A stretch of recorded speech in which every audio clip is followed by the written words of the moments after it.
bermanfaat. Pipa!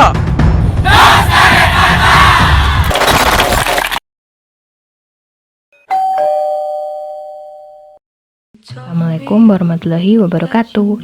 Halo teman-teman semua, apa kabarnya nih? Salam hangat dari kami, keluarga mahasiswa teknik perpipaan.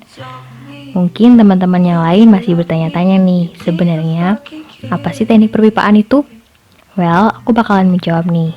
Teknik perpipaan adalah salah satu program studi yang terdapat pada Politeknik Perkapalan Negeri Surabaya. Merupakan bagian dari jurusan Teknik Permesinan Kapal.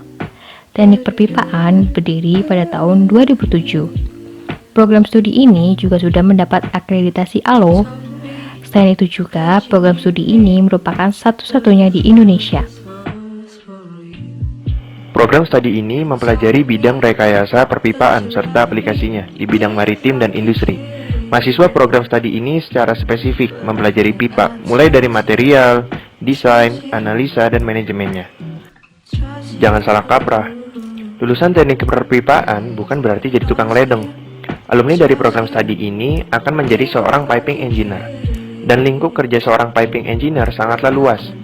Hampir seluruh aspek kehidupan masyarakat membutuhkan sistem perpipaan, baik dari unit terkecil seperti rumah tinggal, gedung perkantoran, industri kimia, industri perkapalan, hingga perminyakan dan pertambangan. Sistem perpipaan yang baik dan mumpuni akan memastikan kelancaran kegiatan perekonomian. Pasti teman-teman yang lain penasaran, mata kuliah apa aja sih yang dipelajari di teknik perpipaan? Yang pertama adalah isometric. Piping isometric drawing adalah sebuah gambar representasi dari routing pipa yang ditunjukkan secara 3 dimensi.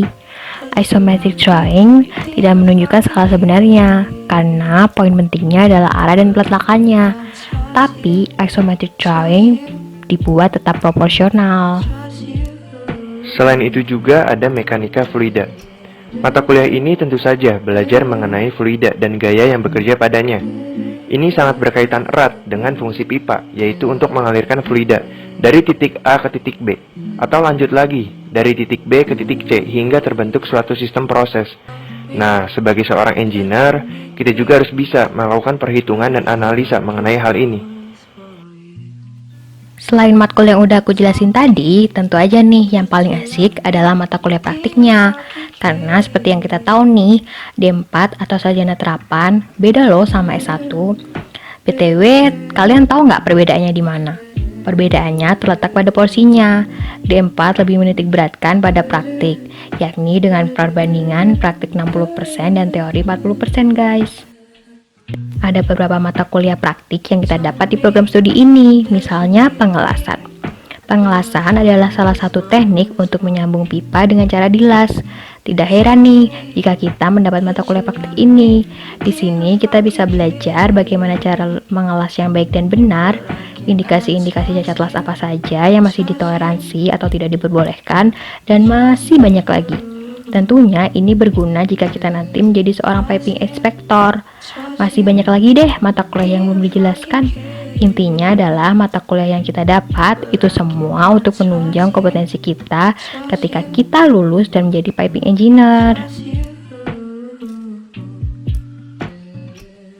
Teknik perpipaan juga menyediakan wadah nih bagi mahasiswanya untuk mengembangkan pola pikir, potensi, menjalin relasi, dan kepribadian yang berkaitan dengan disiplin ilmunya, dan diharapkan siap berkontribusi, terjun ke masyarakat, dan bermanfaat untuk orang banyak.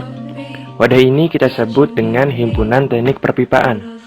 Ada beberapa divisi yang berada di dalamnya, dan setiap divisi memiliki fungsi dan ranah kerja yang berbeda-beda. Jadi, gimana nih teman-teman? Udah ada gambaran tentang program studi ini? Trust you.